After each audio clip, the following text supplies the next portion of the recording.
Hello and welcome back to my channel. So for this month's wrap up, I'm actually combining 2 months, which I've never done before. I'm gonna do November and December in the same wrap up, and the reasoning for this is if you've kind of been keeping updated with my channel, I haven't been posting a ton recently.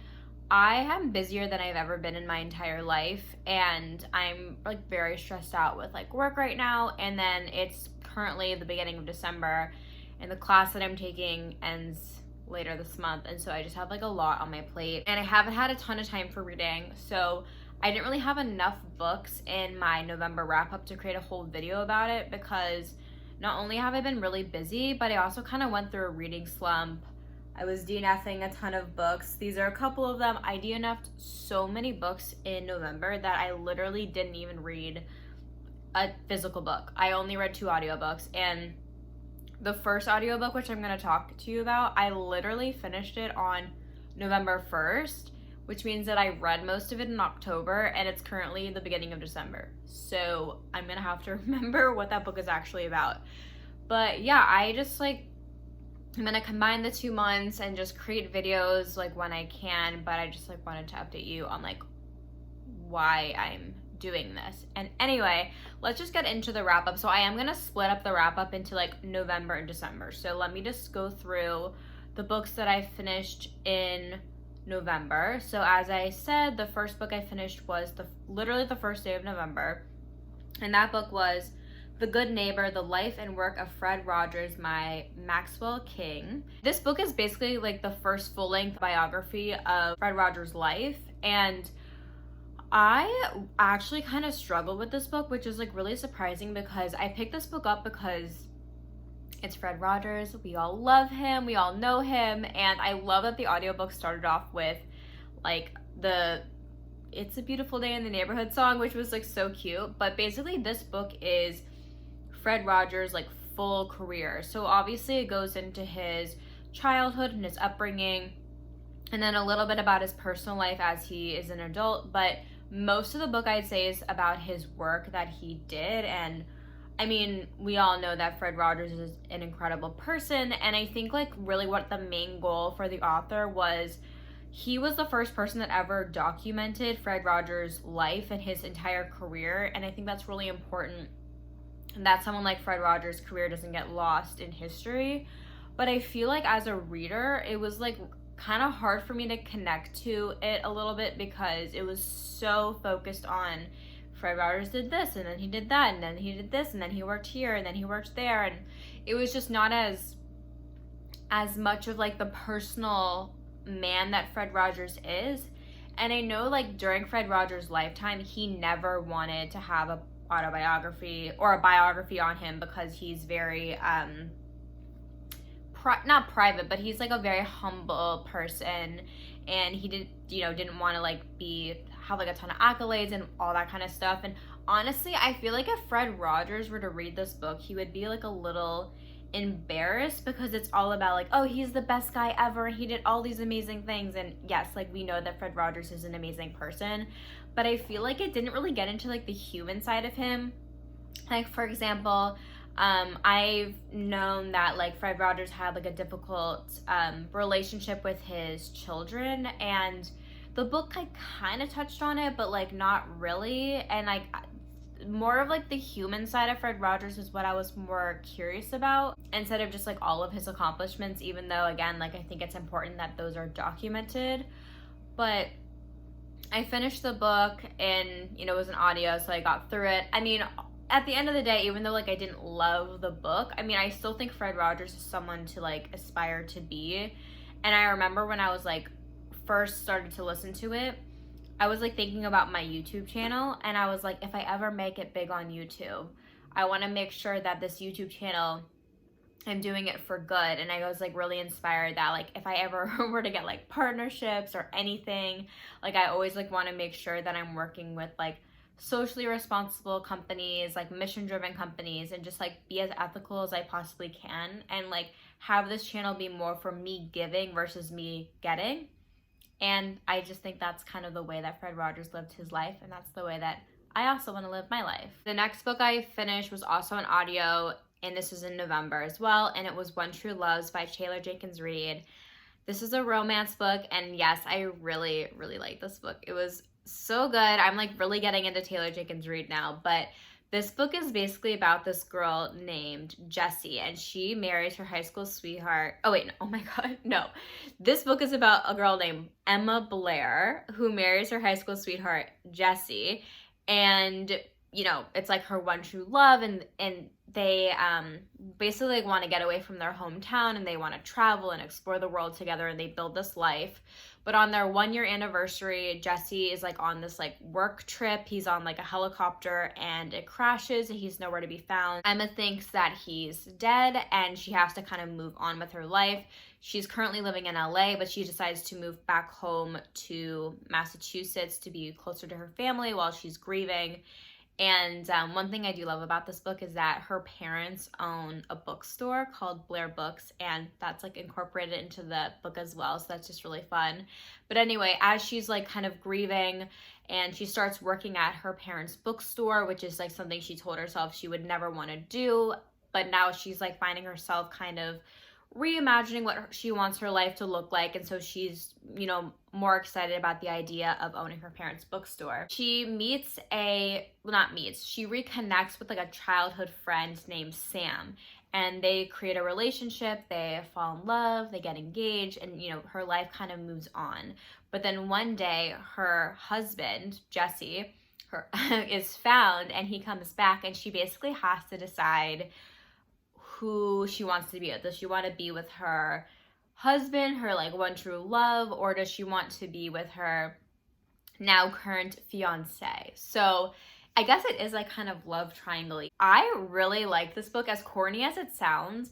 I mean, obviously, like, could this actually happen in real life? Like, I thought that the whole like Jesse getting lost for like years on end and then being found was like very far-fetched, but like, doesn't matter. It's a cute romance book. And I also really like, I don't know, I just like really like the fact that like the whole book I was like trying to guess like which guy was she gonna end up with, and I was like rooting for like one particular guy, or is she gonna not end up with anyone, and Emma just has to decide who is her one true love. So yeah, I really like this book. It was really good, and I highly recommend if you have liked Taylor Jenkins Reid's books. I read all of her like popular books, and now I'm like going through her backlist, and she's an amazing writer, and I really love her romances, so highly recommend this one. So those are all the books that I finished in November, and then we can move on to December. So it's like currently the beginning of December, so I haven't read a ton of books this month, but I literally just finished an audiobook like right before I started filming, and it's Sometimes Therapy is Awkward by Nicole Artz. So this is obviously a book on therapy. Nicole Artz is a therapist, and she kind of talks about what it's like to be a therapist and gives like more of an honest description of what therapy is like and things you need to look out for. I think she makes a good point that a lot of times when you read therapy books, therapists are like, look at all these amazing accomplishments I had, and look at this major breakthrough I had with this client. And Nicole just gives like a very realistic expectation of what being a therapist is like, what it means to have a private practice versus working at an agency, understanding business, what it feels like as a therapist when you don't feel like you're good enough and having doubts about your own skills.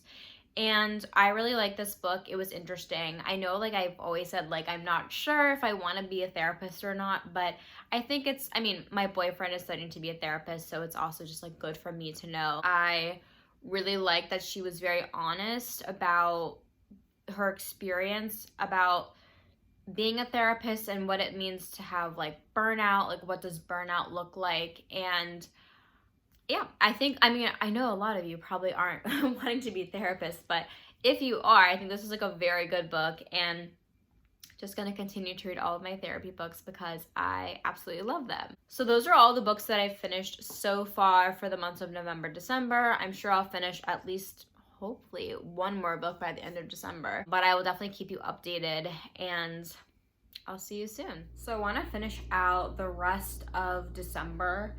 So I really, really wish that I was talking about this book like while I was reading it, or like soon after I'd read it, because I had so many opinions, and now that it's been like a month since I've actually finished this book, I kind of don't really remember it that well, but I picked up The Lies That Bind by Emily Giffin, which is basically a romance set in New York City.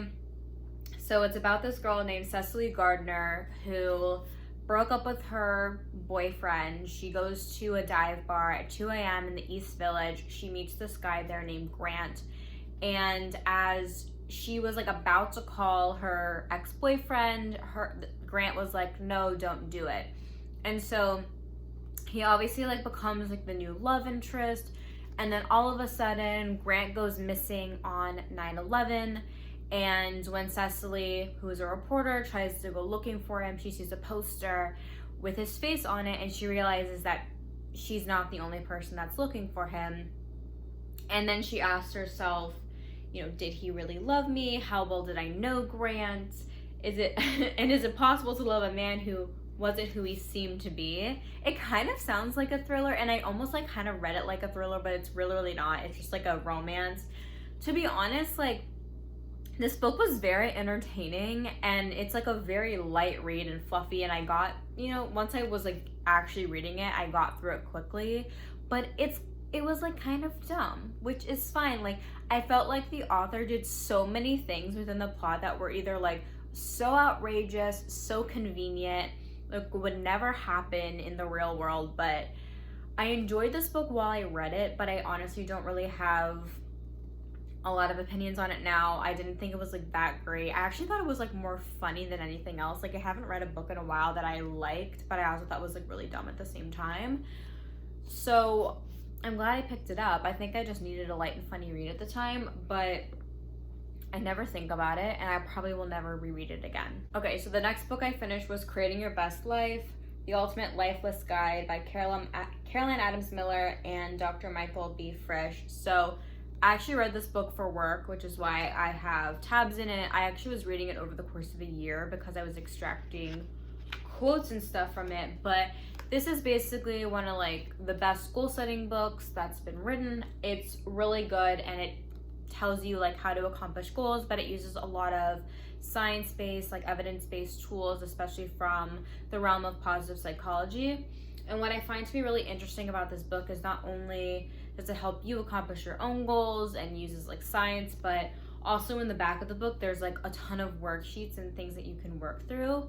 So I like how not only does it like tell you how to accomplish goals, but it actually like puts you to the test and makes you actually do it. So I enjoyed kind of like reading this book over the course of the year. I read it very slowly, but I definitely got a lot out of it, and I highly recommend if that's something that you're interested in. The last book that I finished in December and the last book that I finished in 2021 was Maybe in Another Life by Taylor Jenkins Reid. I listened to this one on audio. Basically, my goal is to read every single one of her books, and I'm almost done with that goal, but this is the last one that I finished in December, and basically what this book is about this girl named Hannah who doesn't really know what she wants to do with her life. She doesn't really feel settled in any city. Nowhere really feels like home. So she decides to move back to where she was raised, which is Los Angeles, and she moves into her best friend Gabby's house. And then one night, her and Gabby go out to a bar where she basically sees one of her old flames, or this guy that she used to be dating, and, you know, thought that maybe they had a chance of being together forever. And so he asks her if he can give her a ride home. And so basically the premise of the book is what would have happened to Hannah's life if she had said yes to the ride home and if she had said no. So the book goes into alternating chapters between the two different life paths and like kind of diverge on like what her life have looked like on this path and what would have her life looked if she had said yes or no or whatever. It was a little confusing to understand that there was like alternating chapters at first. I was really confused because I was listening to it on audio, but then I kind of understood like what was happening. So I liked this book. I thought it wasn't my favorite of Taylor Jenkins Reid's backlist, but I thought it was okay. And ultimately, I thought the end was really good because like I was kind of curious to know like where each storyline would end up. Like, would they end the same way? Would they end differently? And then The book also talks a lot about like fate, like meant to be. So, you know, how her life was different just by making one different choice. So it was good. It was okay. Like, again, like nothing to like write home about, but like I actually really like Taylor Jenkins Reid's books, like not just her like famous, you know, works or her newer ones, but I'm trying to get through all of them. And this is just like another one that I had to get through because I like them. They're like kind of fun, fluffy romances. But also, like, I feel like all of her books have some kind of like harsh topic, like someone's hospitalized, like someone dies, like it's like there's like always like something, like it's you, or like there's like a big breakup or whatever. Like they're never like just totally light and fluffy. But still, I liked this book. So those are all the books that I read in November/December. Let me know if you read any of the same books or if there's any books that I said that you're interested in. Also, I'd love to know if you prefer shorter synopsis of books or longer. I feel like I tend to be shorter because it's also been a minute since I've read a lot of these books. But please let me know like which you would prefer. I kind of like when booktubers go quickly through books and kind of just give me a broad overview, but I know other booktubers could talk about one book for like 10 minutes, so I'm just curious. Let me know in the comments down below. But thank you so much for getting all the way until the end of this video. I really appreciate it. Don't forget to like this video and subscribe to my channel if you haven't already, and I will see you guys in the next one.